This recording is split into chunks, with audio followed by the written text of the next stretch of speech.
भिखारी पाकिस्तान देख रहा भारत की बर्बादी के सपने।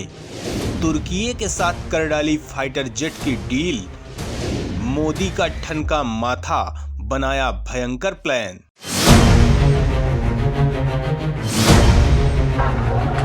दोस्तों, एक कहावत है कि खाने को नहीं दाने, अम्मा चली भुनाने।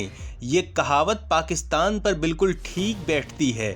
जिस पाकिस्तान के पास खाने का ठिकाना नहीं है, जिस पाकिस्तान की 70% आबादी निरक्षर है, जिस पाकिस्तान में लोगों को एक वक्त का खाना भी नसीब नहीं होता, वो पाकिस्तान भारत की बर्बादी का सपना बुन रहा है। शायद वो ये भूल गया है कि बाप बाप होता है और बेटा बेटा। दुनिया में सबसे ज़्यादा रक्षा आयात करने वाले भारत की बराबरी और उसकी बर्बादी का सपना देखने की जुर्रत पड़ोसी देश कर रहा है। दोस्तों, एक वक्त था कि पाकिस्तान अमेरिका से मिली भीख के दम पर भारत की बर्बादी के सपने बुनता था, लेकिन अब वो चीन की गुलामी और तुर्की जैसे कट्टर इस्लामिक देशों के दम पर भारत से आंख मिलाने की कोशिश कर रहा है। जबकि भारत ने इस भिखारी देश को एक नहीं कई बार जमीन सुंघाई है। लेकिन कहा जाता है ना कि लातों के भूत बातों से नहीं मानते। यही वजह है कि कारगिल, सर्जिकल स्ट्राइक और बालाकोट स्ट्राइक की मार भूलकर अब वो फिर से सिर उठाने की कोशिश कर रहा है और कट्टर इस्लामिक देश तुर्की से किया है कुछ ऐसा समझौता कि प्रधानमंत्री मोदी का माथा गर्म हो गया है और भारत ने उठाया है कुछ ऐसा कदम कि पाकिस्तान की रूह कांप उठी है। तो दोस्तों, पूरे मामले को जानने के लिए पूरा वीडियो देखिए। दोस्तों, पाकिस्तान की नीयत ऐसी है कि वो अपने देश के विकास से ज़्यादा भारत के विनाश के सपने देखता है। वहाँ की राजनीतिक व्यवस्था, या अगर हम ये कहें कि पूरा पाकिस्तान का अस्तित्व ही भारत के विरोध पर निर्भर है, तो कोई अतिशयोक्ति नहीं होगी। वहाँ पैदा होने वाले हर बच्चे को भारत से नफरत सिखा दी जाती है, जो जिंदगी भर उसी नफरत के सहारे जीता है। भले ही वो फटे हाल जिंदगी जिए, लेकिन कट्टरता इतनी कि एक वक्त का खाना भले मुश्किल हो, लेकिन भारत की खिलाफत के नाम पर कुछ भी करने को तैयार है, जिसका पूरा फायदा वहां के आतंकवादियों और राजनीतिक दलों द्वारा उठाया जाता है। और भारत की नफरत का वो जुनून है पाकिस्तान को कि इसके लिए वो रोटी छोड़ बम बारूद खरीदने को उतावला है। और इसी मकसद से पाकिस्तानी सरकार ने दूसरे कट्टर मुल्क तुर्की के साथ बड़ी डील की है, जिसके काउंटर में मोदी ने मास्टर स्ट्रोक चला है। तो आखिर क्या है पाकिस्तान की डील और मोदी का मास्टर स्ट्रोक जानने के लिए बने रहिए हमारे साथ आखिरी तक।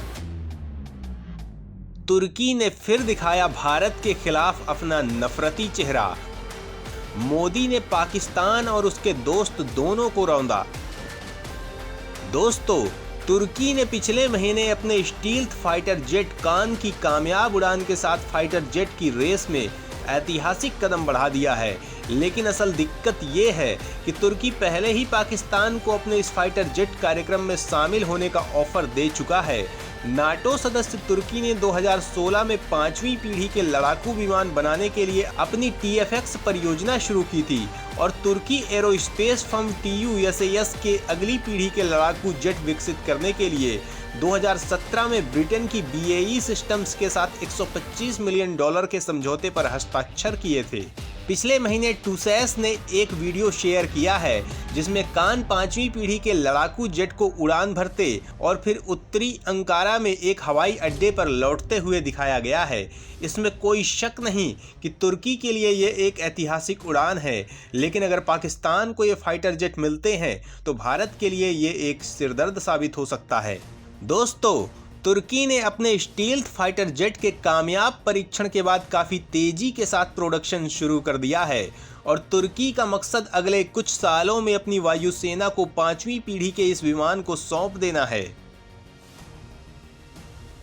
पाकिस्तान की सेना ने इसी साल जनवरी महीने में घोषणा की थी कि उसने चीन से 5th generation fighter jet FC-31J-31 double engine वाले स्टील्थ लड़ाकू विमान खरीदने की योजना बनाई है और ऐसा करके उसकी योजना फाइटर जेट हासिल करने की रेस में भारत से आगे निकलना है, लेकिन पाकिस्तान ने तुर्की को भी कहा है कि वो उसके स्टील्थ फाइटर जेट का हिस्सा होना चाहता है।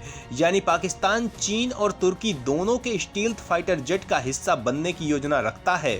हालांकि आर्थिक संकट की वजह से पाकिस्तान इस प्रोजेक्ट में किस हद तक शामिल हो पाएगा ये अभी कहना मुश्किल है, लेकिन पाकिस्तान ने अपने इरादे कम से कम जाहिर कर दिए हैं। तुर्की ने पिछले साल अगस्त में पाकिस्तान को 5th जनरेशन फाइटर जेट संयुक्त तौर पर बनाने का ऑफर दिया था और पाकिस्तान ने तुर्की के ऑफर पर हामी भी जताई थी। लिहाजा अब जब तुर्की ने अपने काम फाइटर जेट का प्रोडक्शन तेजी से शुरू कर दिया है और ऐसे में जब वो पहले ही पाकिस्तान को अपने 5th जनरेशन फाइटर जेट कान के प्रोडक्शन में शामिल होने का न्योता दे चुका है, और तो और जब पाकिस्तान ने चीन से FC-31 J-31 डबल इंजन खरीदने की घोषणा भी कर रखी है, दोस्तों सवाल ये उठता है कि अगर पाकिस्तान इन जेट्स की डील कर भी लेता है तो क्या भारत के पास इनका विकल्प नहीं है, और अगर नहीं है तो क्यों नहीं है। तो दोस्तों हम आपको ये बताना चाहेंगे कि स्वदेशी लड़ाकू विमानों के अधिग्रहण में होने वाली देरी और प्रोजेक्ट के डेवलपमेंट में लगातार होने वाली देरी की वजह से भारतीय वायुसेना के पास अब भारतीय हवाई क्षेत्र की रक्षा के लिए पुराने लड़ाकू विमानों की घटती इकाइयां ही बची हैं। पिछले साल अगस्त में यूरेशियन टाइम्स की रिपोर्ट में कहा गया है कि भारतीय वायुसेना के पास अब लड़ाकू विमानों की तुलना में सतह से हवा में मार करने वाली मिसाइल इकाइयां ज्यादा हैं। यानी भारतीय वायुसेना के बेड़े में लड़ाकू विमानों की संख्या काफी कम हो गई है। भारतीय AMCA advance medium combat aircraft project को लेकर सवाल इसलिए उठ रहे हैं क्योंकि इसे 10 साल पहले शुरू किया गया था, लेकिन इसका डेवलपमेंट काफी धीमा है। इस प्रोजेक्ट के तहत फाइटर जेट के डिजाइन को अंतिम रूप दे दिया गया है और प्रधानमंत्री मोदी की अध्यक्षता वाले सुरक्षा कैबिनेट समिति को धन आवंटन के लिए भेजा गया है, लेकिन वहां फाइल अटकी हुई है। अब आपके मन में यह सवाल उठ रहा होगा कि आखिर भारत की सुरक्षा के लिए अत्यधिक प्रतिबद्ध मोदी सरकार इन फाइलों को पास क्यों नहीं कर रही है। आखिर सरकार को समस्या क्या है? तो दोस्तों इस प्रोजेक्ट के शुरुआती चरण की ही लागत 15,000 करोड़ रुपए है, लिहाजा इस फाइल को मंजूरी न मिलने के पीछे बजट का संकट है। हाल ही में DRDO प्रमुख डॉक्टर समीर वी कामत ने एक बयान में कहा था कि अगर सुरक्षा समिति से फंड आवंटित कर भी दिया जाता है तो भी पहले प्रोटोटाइप के बनने में कम से कम 7 सालों का वक्त लगेगा, और पहले प्रोटोटाइप को अगर टेस्ट के बाद मंजूरी मिल जाती है तो उसके 3 सालों के बाद विमान को इंडियन एयरफोर्स के हवाले कर दिया जाएगा। यानी अगर 2024 में फंड जारी किए जाते हैं तो 2034 में एयरफोर्स को विमान मिल जाएगा। 2022 में DRDO ने संकेत दिया था कि एमका प्रोजेक्ट के तहत बने स्टील्थ फाइटर जेट 2025-26 तक उड़ान भरने में कामयाब हो जाएंगे, लेकिन अब इस बात की गारंटी है कि इतने समय में इस प्रोजेक्ट को पूरा करना संभव नहीं है। लेकिन दूसरी चिंता इस बात को लेकर है कि इस प्रोजेक्ट में इतनी देरी होने से कहीं इसका हाल भी तेजस प्रोजेक्ट जैसा ना हो जाए। सोवियत मूल के MiG-21 बेड़े को बदलने के लिए 1983 में स्वीकृत तेजस प्रोजेक्ट में काफी देरी हुई। इस प्रोजेक्ट के तहत 2015 तक एयरफोर्स को तेजस MK-1 फाइटर जेट मिल जाने चाहिए थे, लेकिन अब जाकर विमान मिलने शुरू हुए हैं, जिसकी वजह से इंडियन एयरफोर्स के पास विमानों की काफी कमी हो गई है। कान फाइटर जेट के बारे में दिलचस्प बात यह है कि इसका डेवलपमेंट एमका परियोजना के साथ ही शुरू हुआ था, लेकिन तुर्की अब अपने इस फाइटर जेट का ट्रायल करने के बाद इसका प्रोडक्शन शुरू कर चुका है, जबकि भारत में अभी तक प्रोजेक्ट को लेकर फाइल को मंजूरी भी नहीं मिली है, और जबकि तुर्की की अर्थव्यवस्था भारत से 3 गुना कम है।